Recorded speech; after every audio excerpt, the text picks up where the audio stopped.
semuanya, pernahkah kalian mendengar apa itu bioteknologi atau apakah kalian mengetahui apa itu bioteknologi? Nah, jika belum pernah mendengar, mari simak penjelasannya.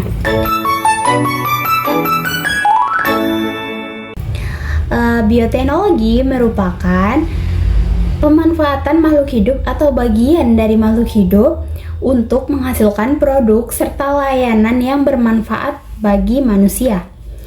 Di kehidupan sehari-hari, bioteknologi sudah banyak membantu kita, terutama di bidang peternakan dan di bidang pertanian. Nah, apa sajakah bentuk pemanfaatan dari bioteknologi ini? Yuk kita bahas satu persatu. Oke, jadi kita bahas satu persatu. Yang pertama itu bioteknologi di bidang pertanian. Di bidang pertanian, bioteknologi membantu petani meningkatkan kualitas dan kuantitas hasil panen mereka. Seperti contohnya itu, yang pertama adalah kultur jaringan tanaman. Nah, apa yang dimaksud dengan kultur jaringan tanaman dan apa hasilnya? Jadi, kultur jaringan tanaman ini dia tuh bisa membuat ribuan bibit baru yang sehat, yang seragam dan cepat tumbuh dari satu bagian dari tumbuhan gitu. Jadi dari satu bagian kecil dari tanaman atau tumbuhan, dengan adanya kultur jaringan ini dia dapat membuat bibit-bibit baru yang sehat, yang seragam, yang cepat tumbuh gitu. Biasanya kultur jaringan ini digunakan untuk tanaman seperti anggrek, pisang, hingga padi. Nah, selain si kultur jaringan ada juga yang namanya itu rekayasa genetika tanaman. Nah, dengan teknologi ini ilmuwan bisa menciptakan tanaman yang tahan hama. Misalnya itu pada jagung atau kedelai transgenik. Tujuannya apa? Tujuan dibuatnya rekayasa genetika tanaman ini supaya hasil panen meningkat dan penggunaan pestisida dapat dikurangi. Bioteknologi di bidang pertanian ini juga hadir dalam bentuk pupuk hayati, misalnya bakteri rhizobium yang bisa mengikat nitrogen dari udara atau jamur mikoriza yang membantu akar dari tanaman menyerap unsur hara. Hasilnya apa? Hasilnya tanah jauh lebih subur tanpa harus banyak menggunakan pupuk kimia. Jadi pupuk kimia ini dapat terkurangi penggunaannya karena yang namanya kimia pasti menimbulkan efek samping ya teman-teman. Jadi alangkah baiknya para petani menggunakan bahan alami untuk menyuburkan tanaman. Dan jangan lupa juga selain itu ada yang namanya fermentasi kompos. Nah, apa itu?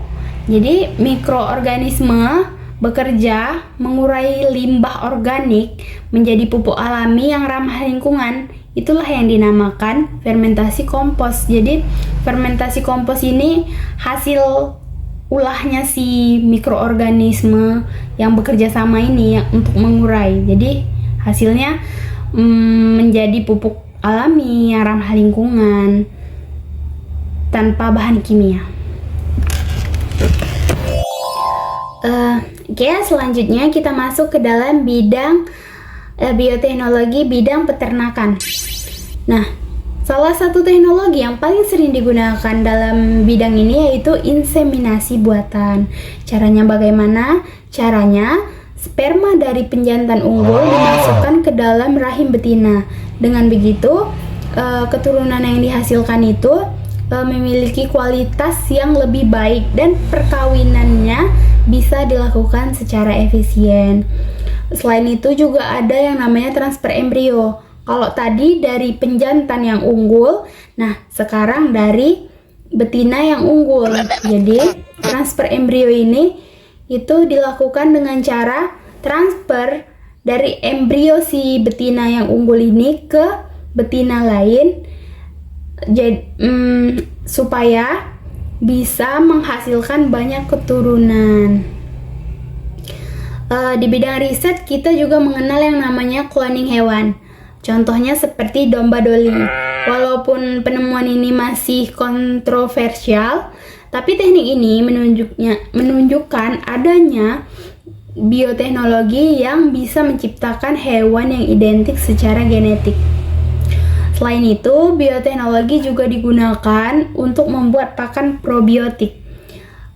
Dengan menambahkan bakteri baik seperti Lactobacillus agar pencernaan ternak itu menjadi lebih sehat, pertumbuhannya lebih cepat, dan resiko penyakitnya berkurang.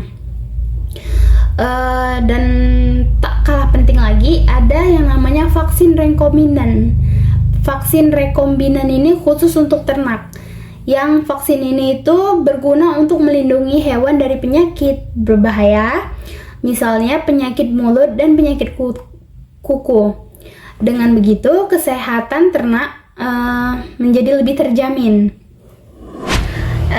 Oke teman-teman, dari penjelasan saya tadi dapat kita simpulkan bahwa bioteknologi adalah sahabat penting bagi pertanian dan peternakan di zaman kita yang modern ini. Nah, dengan adanya teknologi ini, manusia bisa menghasilkan pangan yang lebih baik, yang lebih sehat, dan lebih ramah lingkungan. Sekarang, bagaimana menurut teman-teman? Apakah bioteknologi sekarang itu merupakan kunci untuk masa depan pangan yang lebih baik? Terima kasih sudah menonton. Selamat berjumpa dengan saya di video edukasi selanjutnya. Terima kasih sudah menonton. Bye-bye.